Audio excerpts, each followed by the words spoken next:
নোয়াখালী জেলা সোনাইমুড়ি থানা জয়গের একটি মর্মান্তিক ঘটনা।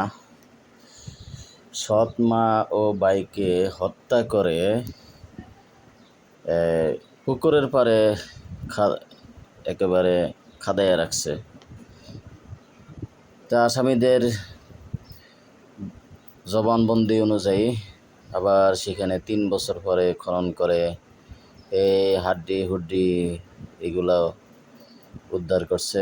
আসলে যতটুকু জানা গেছে যে এটা সম্পদের লোভে, সম্পদের কারণে মানুষ কত নিচে নামতে পারে, কিভাবে মানুষ মেরে ফেললো। আরে দুনিয়া কোথায় গেছে। এই যে আসামিরা দেখা যাইতেছে, এদের কথা অনুযায়ী এই পুকুরের পাড়ে যে লাশ খনন করে রাখছে, ওই পুকুর থেকে এই হাড্ডি হুড্ডি এখন আর কি পাবে, এগুলা উদ্ধার করছে। তা আসলে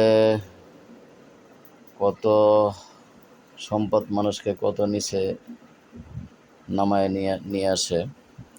আজকে সম্পদের কারণে সৎ ভাই সৎ মাকে এইভাবে জীবন দিতে হলো, এবং কি নির্মম ঘটনা। এটা নোয়াখালী জেলা সোনাইমুড়ি থানা জয়গে এই ঘটনা ঘটেছে। আসলে এগুলো আমরা সকলে নিন্দা জানাই এই ধরনের ঘটনাকে। যা আসলে ইসলামিক যে জ্ঞান, ইসলামিক যে শিক্ষা, আল্লাহর ভয় মানুষের ভিতরে না থাকার কারণে এই সমস্তগুলো ঘটতেছে।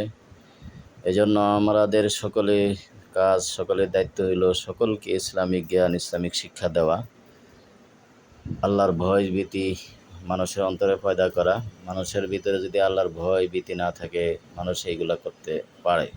আল্লাহ আমাদেরকে হেদায়েত